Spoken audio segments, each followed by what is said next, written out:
안녕하십니까. 파이터치 연구원 나정주 원장입니다. 최근에 코로나가 급속하게 퍼지면서 여러분들 아마 걱정이 많으실 겁니다. 건강에 유의해야 될 것 같습니다. 특히 자영업자분들은 엄청나게 어려울 것입니다. 영업을 할 수 없기 때문에 이제 생계가 어려운 분들도 있을 것이라 예상됩니다. 이런 가운데 백신이 좀 빨리 나왔으면 하는 그런 아쉬움이 남습니다. 영국이라든가 미국, 내년 초에는 많은 선진국들이 이제 이 백신을 접종할 계획이 있죠. 근데 우리는 아직 오리무중입니다. 왜 이렇게 백신이 늦어졌을까요? 그것이 혹시 윤석열 총장 징계하는데 한눈이 팔려서 이 백신 확보를 못한 거 아니냐, 이런 심증적인 그런 생각이 있었는데, 이것이 거의 진짜 그런 이유에 의해서 백신 확보를 못했나, 그런 확신이 드는 기사가 나왔습니다. 오늘 기사를 보니까 문재인 대통령이 백신을 확보하라고 여러 번 지시를 했고, 그것이 확보되지 않자 이제 화를 냈다는 그런 기사가 나왔는데, 이제 보건복지부 장관한테 지시를 했겠죠. 그러나 이제 보건복지부 장관이 백신 확보를 잘 못하자, 제가 보기에는 이번에 보건복지부 장관을 바꾸지 않습니까? 그런 백신을 확보하지 못한 것에 대한 어떤 문책성 인사가 아닌가, 이렇게 생각됩니다. 그래서 보건복지부 장관이 이제 바뀌는데, 보건복지부 장관은 이제 백신 확보를 하려고 이제 했지만 이제 결과적으로 못했는데, 그러면 장관선에서 못하는 거는 국무총리가 나서야 되고, 국무총리가 안 되는 거는 이제 대통령이 나서서 이걸 확보를 했어야 되는데, 더 중요한 일이 있었죠. 이제 원전 사건에 대해서 수사가 좁혀오니까 이 윤석열 총장을 내보내는, 징계하는 그런 것이 더 급했기 때문에 거기에 온통 이제 한눈이, 국무총리도 거기에 관심이 가 있었고 대통령도 거기에 관심이 가 있었기 때문에 이 백신 확보는 그냥 보건복지부 장관한테 맡겨만 놓은 거죠. 우리가 이제 일을 할 때, 일이 여러 개 있을 때 이제 우선순위를 이제 만들지 않습니까? 그때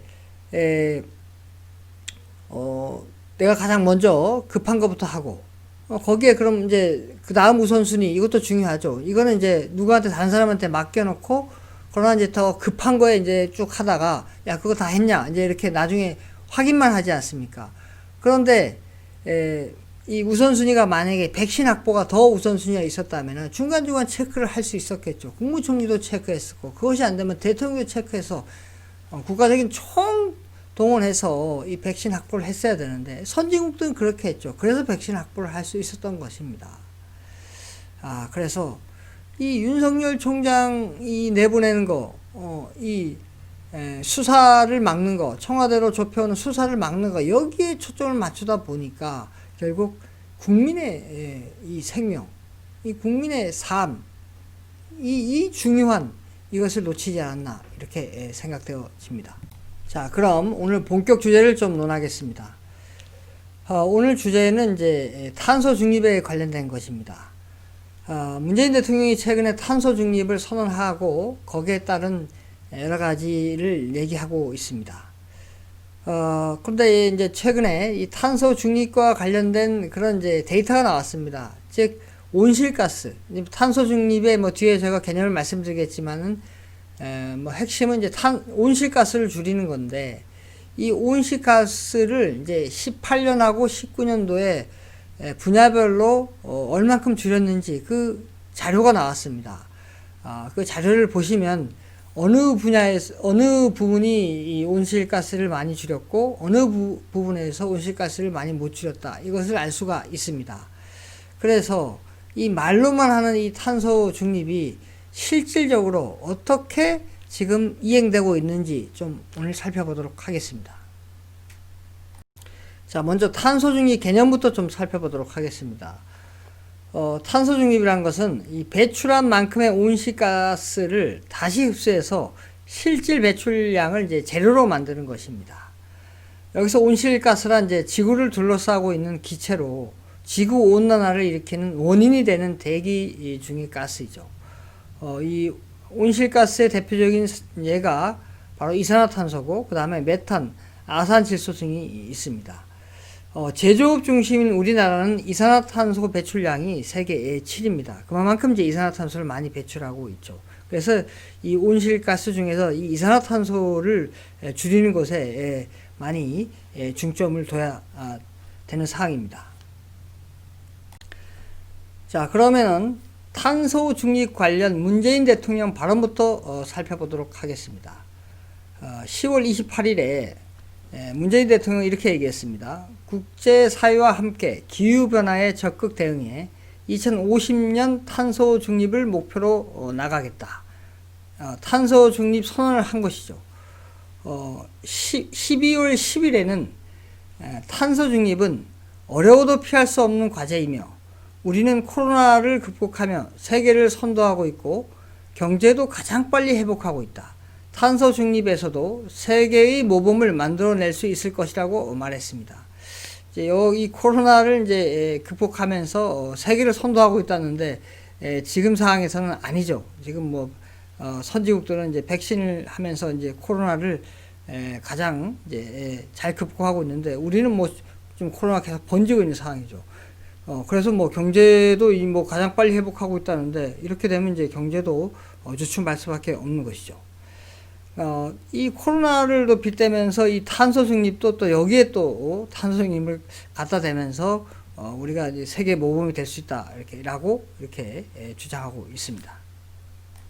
자, 이렇게 문재인 대통령이 탄소 중립을 선언한 가운데 이 실질적으로 이 탄소 중립에 해당하는 온실가스를 얼마만큼 어느 분야에서 이 감축을 했는지 그 온실가스 배출 변화율을 좀 살펴보겠습니다. 이 변화율은 목표치가 있습니다. 그게 로드맵인데 그게 이제 2018년부터 2020년에 평균 온실가스 배출량을 그걸 이제 목표치로 삼고 그거를 대비해서 이제 얼마만큼 달성을 했느냐 이제 그건데 2018년부터 2019년 평균 온실가스 배출량이 나왔습니다. 그래서 목표치로 세웠던 18년부터 2020년까지의 평균적인 그 목표치 대비해서 얼마만큼 온실가스를 뭐 더 늘릴 수도 있고 더 줄일 수도 있겠죠. 그 변화율을 좀 살펴보도록 하겠습니다. 자, 보시면은 국가 총 배출량은 더 늘었습니다. 18년부터 19년 평균은 목표치 대비해서 3.5% 더 늘었습니다. 그런데 이제 전환되는 뭐 전력으로 전환되고 뭐 열로 전환되는 그런 전환 부분에서는 6.7% 늘었고 그 다음에 수송 부분에는 7.3, 건물에는 5.5%, 그 다음에 이제 공공 부분은 11.8%, 두 번째로 높습니다. 폐기물은 12.7%, 제일 높습니다. 농축산은 이제 6.4% 늘었습니다. 그런데 유일하게 줄인 데가 있습니다. 바로 산업, 기업들이죠. 이제 기업들이 1.7% 목표치 대비 1.7% 줄였습니다. 그러니까 기업만 목표치를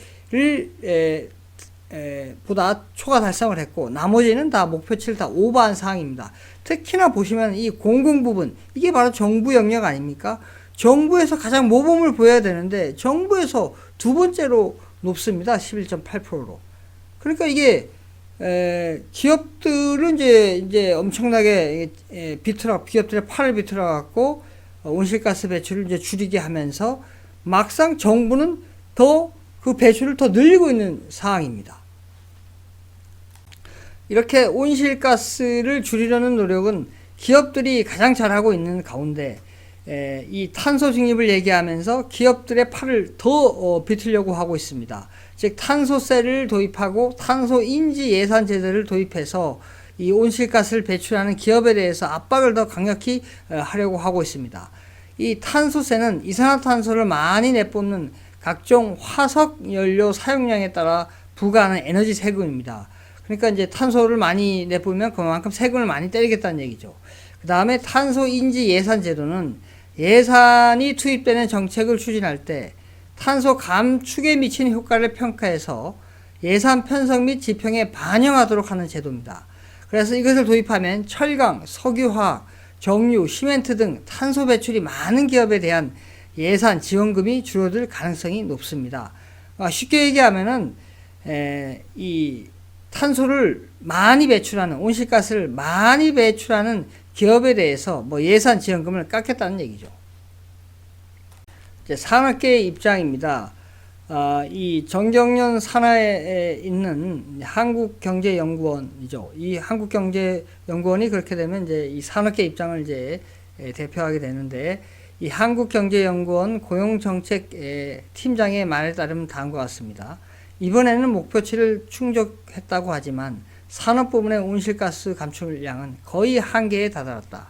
추가 감축이 무리인데 최근 정부의 탄소 중립 추진으로 부담은 늘어나고 있어 난감한 상황이다. 이렇게 얘기를 했습니다. 산업연구원에 따르면은 2050년까지 철강, 시멘트, 석유화학, 세계 업종에서만 최소 400조 원의 탄소 중립 비용이 소요될 것으로 전망했습니다. 그만큼 기업들이 감내해야 될 그 고통이 크게 예상되는 것이죠. 결론적으로 말씀을 드리면 문재인 대통령이 탄소 중립을 선언한 이후에 이 기업들에게 엄청난 압박을 가하면서 특히 뭐 탄소세라든가 탄소 인지 예산 제도라든가 이런 거를 도입해 갖고 계속 이걸 압박을 하려고 하고 있습니다.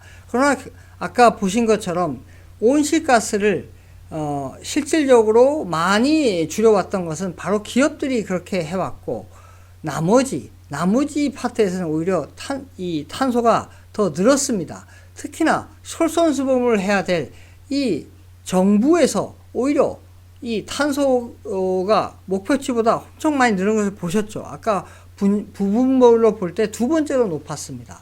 이런 것을 볼 때 말만 앞세우면서 행동은 전혀 다르게 하고 있습니다.